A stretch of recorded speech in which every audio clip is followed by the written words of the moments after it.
I've seen a couple comments on some of your posts with you being called the Kayak Queen. Can you care to elaborate on that name and how you got it and when that started?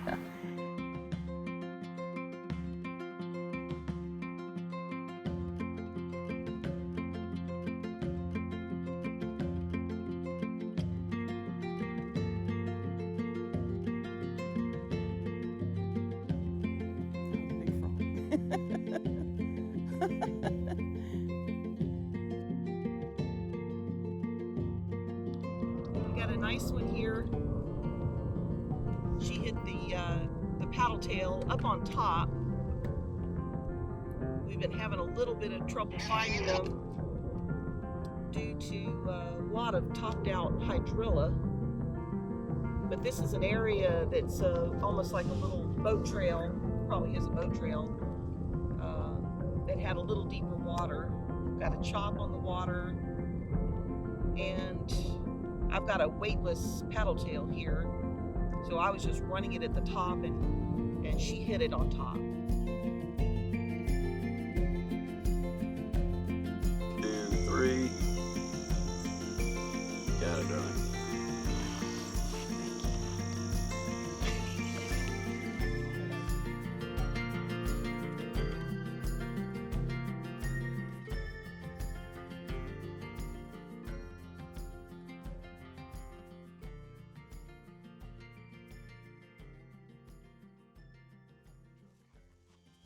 Water is real clear. Yeah, this side of the lake is very clear. I mean, the water is still clear on the other side, but it's a different bottom, so it looks more, I think it's more tannic. Okay. But this definitely is clear and sandy. Yep. Great spawning grounds Yep. during the spawn. It looks good. Yeah, I'm excited to get out there. I've caught some monsters in here for sure. And also on the other side, I mean, they're really all over. We just have to try to figure them out, so. That's the fun of it, right? Exactly, exactly. Got to see what they're doing today.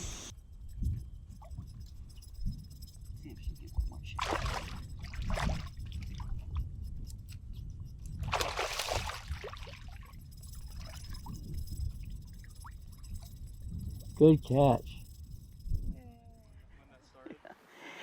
I think the Kayak Queen moniker came from, it first started coming from the Trophy Catch Florida, which is run by the Florida Freshwater and Fish Commission. And they have a program in Florida which is terrific.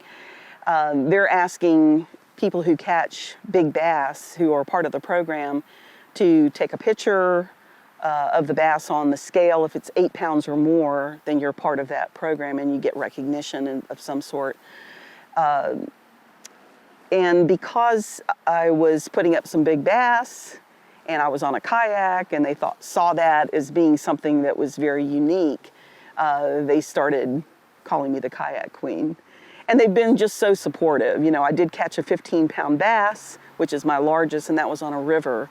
And so that just kind of blew everything up. I got a beautiful replica from them for that in the Hall of Fame ceremony. Yeah, so they kind of gave that to me, and a lot of people use it now. All right, girl, let's see what we got. Little largemouth bass.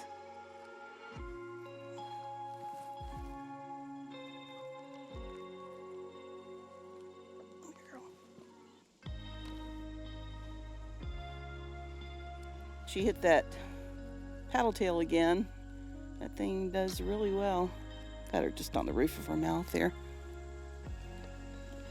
Not too big, but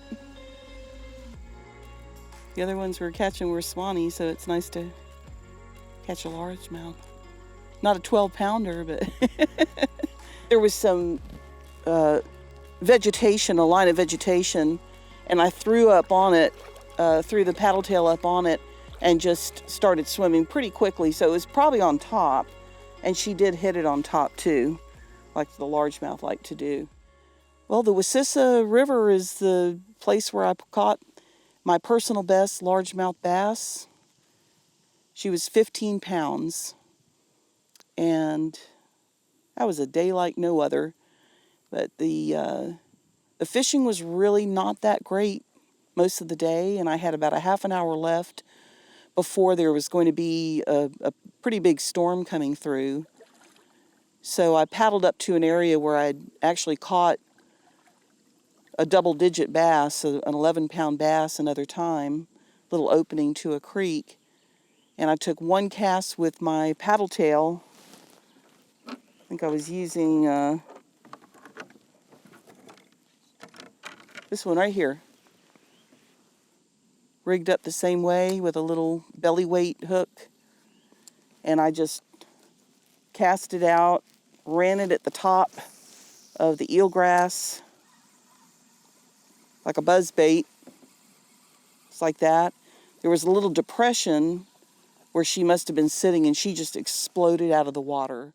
And for a while, I wasn't even really paying attention to the tournament side. I was just like, well, I'm not really that interested in it, so I'm just gonna, leave that alone. But then I came to realize, hey, this is a whole nother side that, so many people are interested in, and I like them as people, and I feel like I'm kind of a cheerleader in a way. So that's part of my role, especially on social media. When I'm not seeing people in person, I'm seeing them on social media.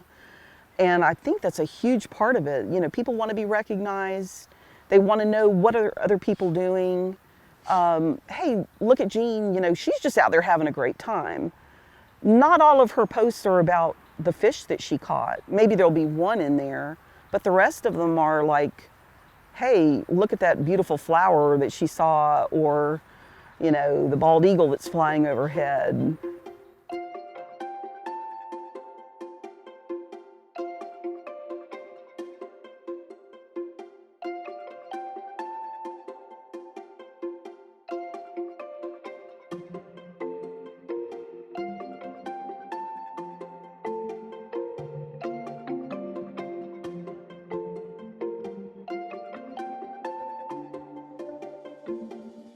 Find them everywhere.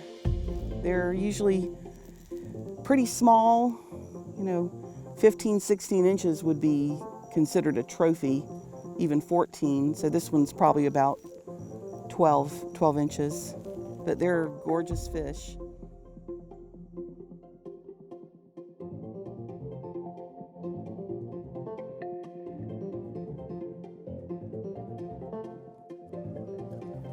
Yeah, there he is.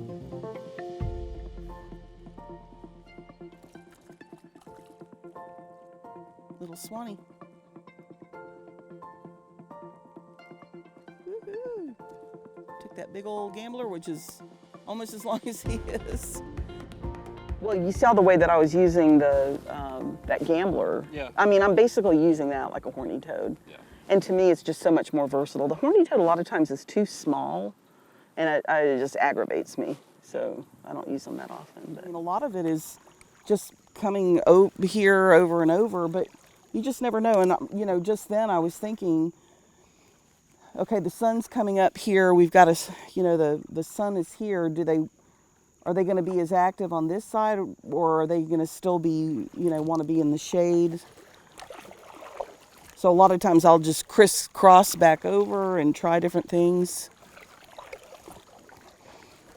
But because I've been to this area a lot, I've eliminated a little bit. Like, I have areas that just always seem to have a higher percentage of bites.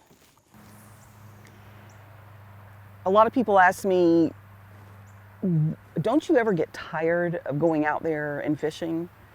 And I just kind of look at them and go, no, there's always something. There's always something new. Even if I go back to the same locations, I'm always learning something from the repetition, from observing. Even if I'm not catching fish, there's so many things to listen to and look at, take pictures of. That feeling of solitude and peace, just being one with nature, that's a huge part of what keeps bringing me back. Of course, the big fish, when I catch those is a lot of fun, but I'm not always catching big fish. Sometimes I catch no fish, and that's okay. Thank you. Whoa! Thank you.